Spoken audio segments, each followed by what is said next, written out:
নমস্কাৰ মৰমেৰে এসাজ মোৰ ইউটিউব চেনেলটোলৈ আপোনালোক সকলোকে মই স্বাগতম জনাইছোঁ। মই আজি কেইটামান ঘৰুৱা উপকৰণৰ সহায়ত শিঙিৰ মাছৰ তৰকাৰী বনাম। নৰসিংহ, মানিমুনি, ভেদাইলতা আৰু তিল এইকেইটা মিক্স কৰি আমি এখন শিঙি মাছৰ তৰকাৰী বনাম। আৰু মোৰ ভিডিঅ'সমূহ চাই যদি ভাল লাগে তেতিয়াহ'লে প্লিজ লাইক, কমেণ্ট, শ্বেয়াৰ কৰিব আৰু ছাবস্ক্ৰাইব কৰিব নাপাহৰিব। তেন্তে আহক আমি বস্তুখিনি ৰেডি কৰি লওঁ। এয়া হৈছে মানিমুনি, এয়া হৈছে নৰসিংহ, এয়া হৈছে ভেদাইলতা আৰু এয়া হৈছে অলপমান তিল তিয়াই থৈ দিছোঁ। এয়া হৈছে আদা নহৰুৰ পেষ্ট, আমি খুন্দি থৈ দিছোঁ এইখিনি। আৰু এয়া হৈছে কাটিত এটা কটা পিঁয়াজ আৰু দুটা তেজপাত। এয়া হৈছে শিঙি মাছ, আমি অলপ আগত ভাজি থৈ দিছোঁ এইখিনি। এতিয়া মই তিল, ভেদাইলতা, নৰসিংহ আৰু মানিমুনি মিক্সিত গুড়ি কৰি ল'ম। এতিয়া মই গুড়ি কৰি লওঁ মিক্সিটোত।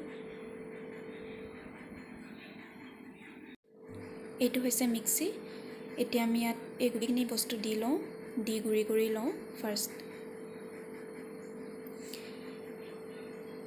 এতিয়া আমি দি লওঁ।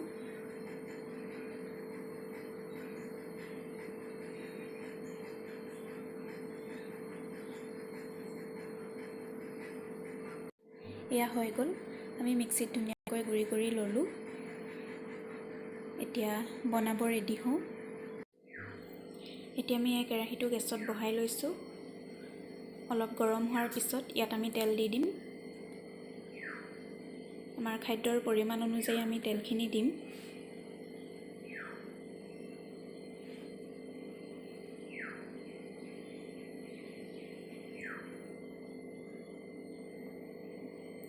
এয়া আমি তেল দি দিছোঁ।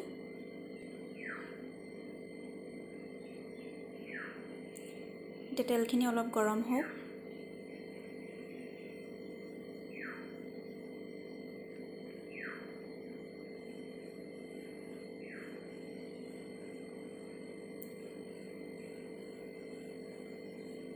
তেলখিনি গৰম হৈ আহিছে। এতিয়া আমি তেজপাত দুটা দি দিছোঁ। এতিয়া আমি দুটা শুকান জলকীয়া দি দিছোঁ।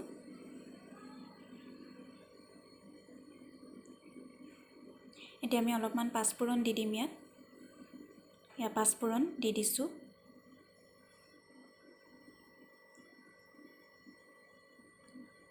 এতিয়া আমি পাঁচফোৰণখিনি অলপ তেলত পকাৰ পিছত আমি পিঁয়াজখিনি দি দিছোঁ।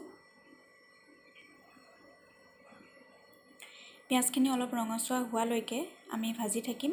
তাৰপিছত আমি ইয়াত আদা নহৰুৰ পেষ্টটো দি দিম।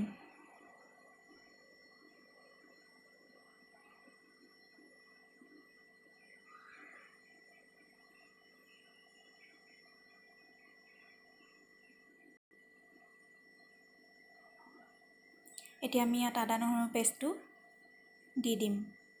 এয়া দি দিছোঁ।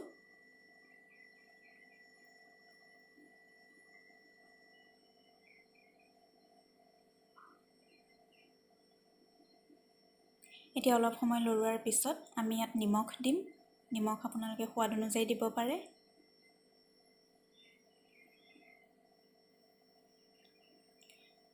এতিয়া আমি অলপ ভালদৰে লৰাওঁ।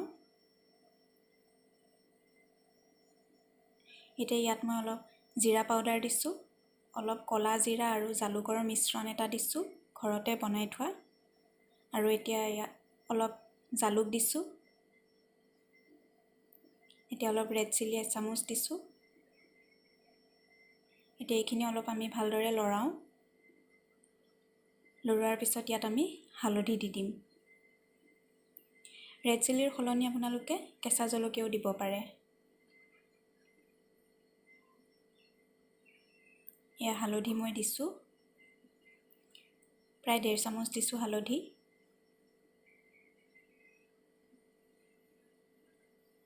এতিয়া এইখিনি অলপ তেলতে ভালদৰে ভাজিছোঁ।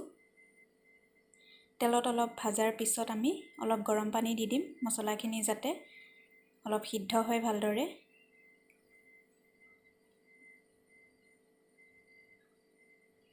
এতিয়া আমি অলপ পানী দিছোঁ, গৰম পানী দিছোঁ, ঠাণ্ডা পানী নহয়। পানী ইমানো বেছি নিদিব, মছলাখিনিৰ জোখাই পানী অলপ দিব। এতিয়া গেছটো অলপ ল' কৰি থৈ দিছোঁ। দেখিছে উতলি আছে অলপ। এতিয়া আকৌ এবাৰ লৰাই দিছোঁ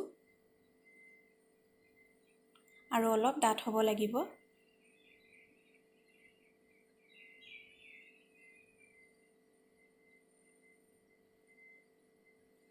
এতিয়া আকৌ এবাৰ লৰাই চাম যে ডাঠ হৈ আহিছে লাহে লাহে।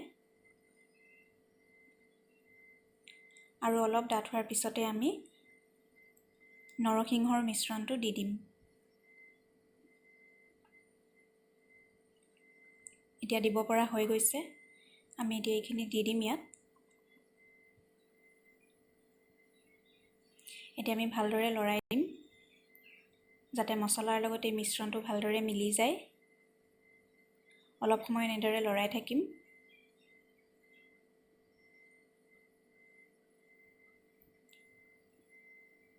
এনেদৰে অলপ সময় লৰাই থকাৰ পিছত আমি অলপ সময় গেছত উতলিব ৰাখি দিম।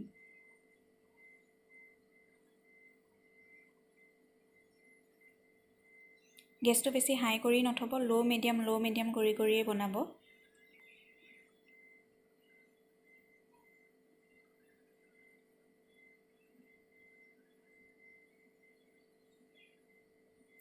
এয়া উতলিছে, মই এবাৰ লৰাই চাইছোঁ। অলপ সিদ্ধ হৈছে, মছলাখিনিৰ লগত মিলি গৈছে অলপ। এতিয়া এনেদৰে অলপ সময় মই লৰাই থাকিম।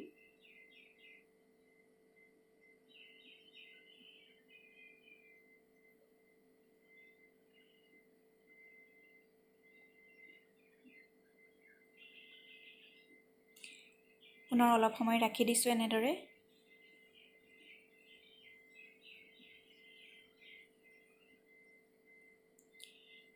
এতিয়া মই গৰম পানী দি দিছোঁ আমাৰ তৰকাৰীখনৰ জোখা।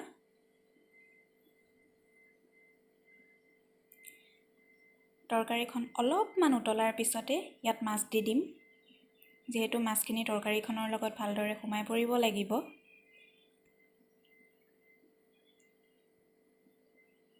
এই উতলি আহিছে।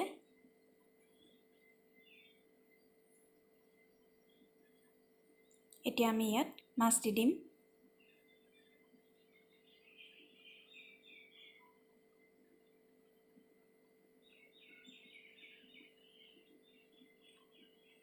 এতিয়া আমি আকৌ এবাৰ লৰাই দিছোঁ। একেবাৰে শেষত আমি অলপ উতলাৰ পিছত ডালচেনি অলপ দিম। ডালচেনিখনে তৰকাৰীখন আৰু অলপ সোৱাদ কৰি তোলে। এয়া অলপ ডালচেনি দি দিছোঁ। ডালচেনি বেছি নিদিব, বেছি দিলে ভাল নালাগে। অলপমান দিব, মই যিমানখিনি দিছোঁ তেনেদৰে।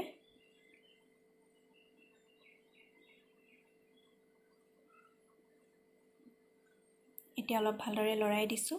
অলপ উতলাৰ পিছতে আমি নমাই দিম। এয়া উতলিছে।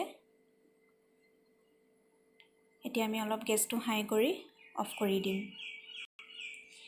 এতিয়া এবাৰ লৰাই দিছোঁ।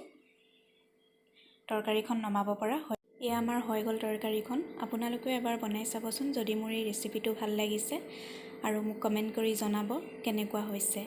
ধন্যবাদ।